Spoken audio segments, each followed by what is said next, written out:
Assalamualaikum warahmatullahi wabarakatuh. We are from Group 5. We are going to explain to you about IELTS, International English Language Testing System. Our group consists of me, myself, Deva Apriano, Aryo, Sarbanun, and Febrianti. And for the first topic we are going to discuss about is, the next slide, is about what is IELTS, going to be explained by Sarbanun Tuanani. Time is yours. Okay. What is IELTS? IELTS, or the International English Language Testing System, is a standardized English proficiency test. It measures the language proficiency of people who want to study or work in environments where English is used as a language of communication.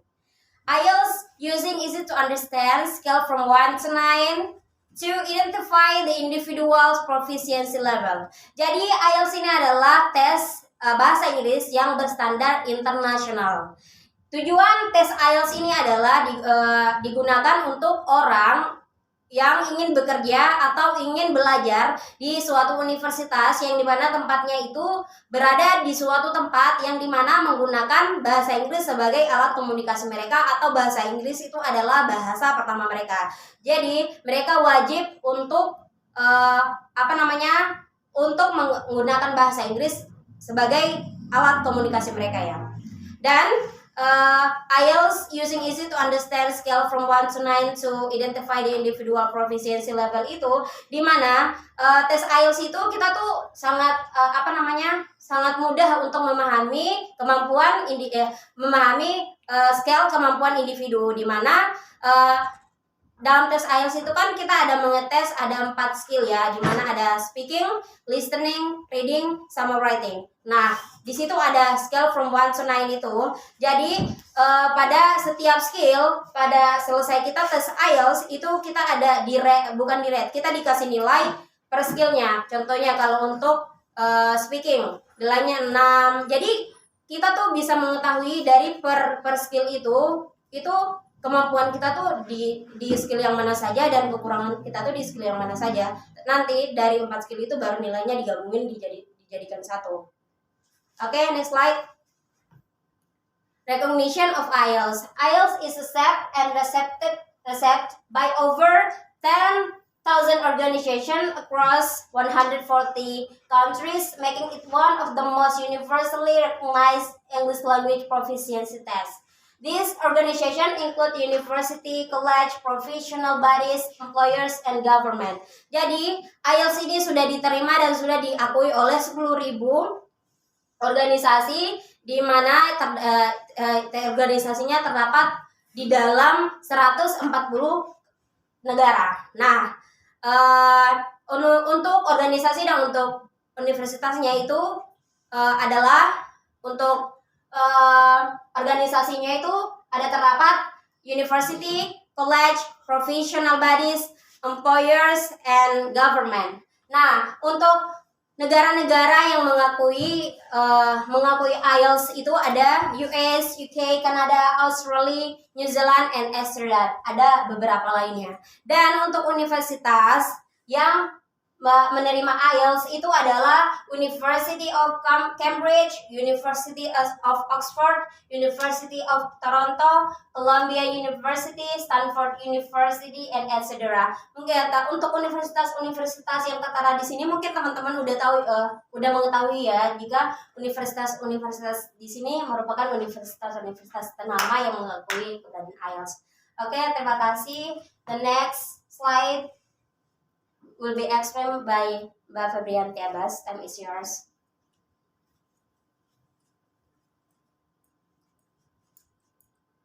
Okay, in this slide is about test format. In test format, there are skill assessed, types of test, and test duration. For skill assessed, there are listening, reading, writing, and speaking.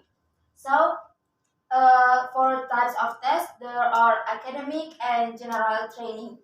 So, the IELTS test is also divided into 2 different categories.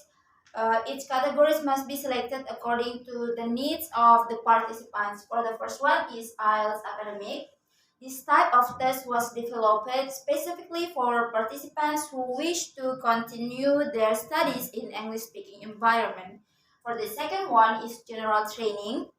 This type of test is for participants who want to know their English language skill for everyday purposes.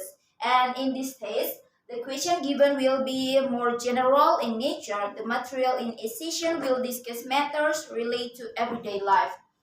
And for the test duration, the whole test will take approximately 2 hours and 45 minutes. Okay, in this slide is about skill test duration and format. As I can say, there are 4 skills in IELTS. There are listening, reading, writing, and speaking. In listening, it will take 13 minutes, and the test is for recorded monologues and conversation. And reading, it will take 16 minutes with 3 long reading passages with task. And the third one is writing. It will take 16 minutes as well. The test is 2 specific writing tasks to be completed. And the last one is speaking section. It will take less than 15 minutes. And the participant will be asked face-to-face interview without disruption or distraction. Okay, for scoring system, it will be presented by my friend Deva Apriliano. Time is yours. Okay, so in this slide is about scoring system. Jadi bagaimana sih di IELTS tuh kita dinilainya. Jadi kita akan jelaskan dulu kita akan cari tahu dulu mengenai apa sih arti dari angka 1 sampai 9 itu. Pertama di level 1 itu disebut dengan non-user, dan yang terakhir tuh disebut dengan expert user. Mungkin kalau yang kedua masih intermittent user, yang kedua yang ketiga extremely limited user, yang keempat limited user, yang kelima modest user, yang keenam competent user, yang ketujuh good user, yang kedelapan very good user, dan yang terakhir yang kesembilan yaitu yang expert user. Terus bagaimana sih cara penilaian di IELTS itu? Jadi di IELTS itu penilaiannya dinilai dari setiap skill akan dapat berapa nilai dari 1 sampai 9. Mungkin contohnya di sini. Mungkin di skill listening kita akan mendapatkan nilai 6, dan di reading 5,5, dan di writing 7, speakingnya juga 7. Jadi kita tambahkan nilai tersebut gini, 6 tambah 5,5 tambah 7 tambah 7 sama dengan 25,5, terus dibagi 4 karena skill yang dites itu 4. Jadi hasilnya 6,375. Dan hasil skor ini akan dibulatkan jadi nilai terdekat dari 0,5. Mungkin kalau ini kita akan membulatkannya ke 6,5.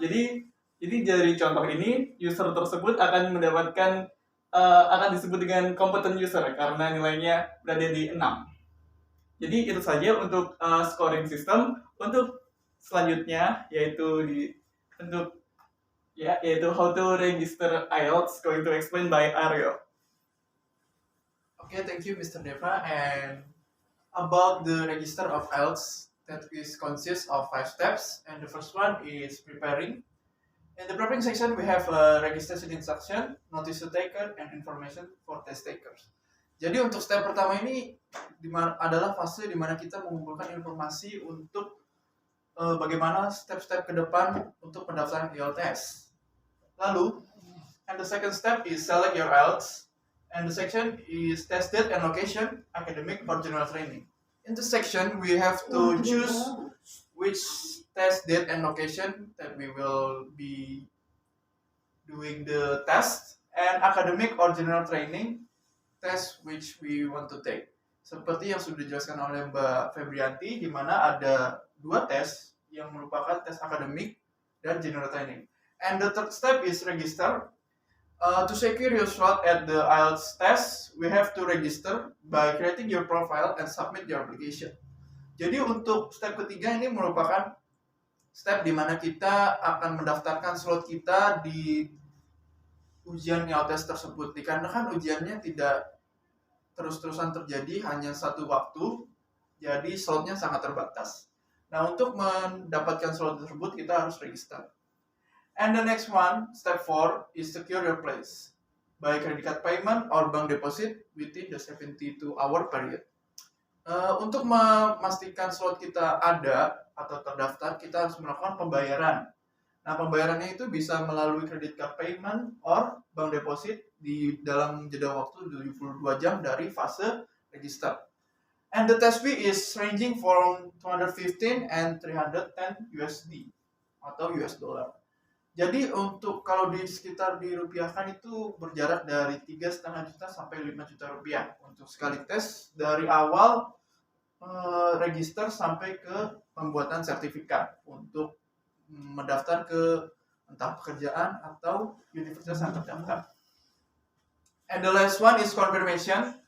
Check your email for registration and payment confirmation. And the last step is the confirmation from the IELTS committee, di mana kita akan mendapat konfirmasi tentang bagaimana tes itu akan terjadi, di mana, dan sesuai dengan tempat yang telah kita pilih dan waktu yang telah kita pilih, di mana jadwalnya berlangsung. Okay, next slide. And here's the IELTS test center in Indonesia. We have two sections here. The first one is paper-based test, and the second one is computer-based test. Jadi untuk paper-based test itu tidak sedikit computer-based test, karena computer-based test itu hanya berada di kantor pusat IDP atau Intellectual Development Project, di mana itu merupakan perusahaan yang membawahi IELTS yang memiliki coverage hampir di 20.000 kantor di seluruh dunia. And the paper-based test is in Medan, Padang, Jakarta, Depok, Bogor, Bandung, and Extra. Jadi di paper-based test ini ada di lokasi-lokasi ini sesuai dengan pilihan kita waktu saat tadi kita register di step nomor 3. Lalu selanjutnya computer-based ya seperti yang sudah dibilang tadi hanya ada di kantor IDP untuk sementara ini, yaitu berada di South Jakarta Office in Pondok Indah. Jadi ada di Jakarta Selatan, yaitu di Pondok Indah. Okay, that is all from our group. Thank you for watching in this beautiful afternoon. Assalamualaikum warahmatullahi wabarakatuh.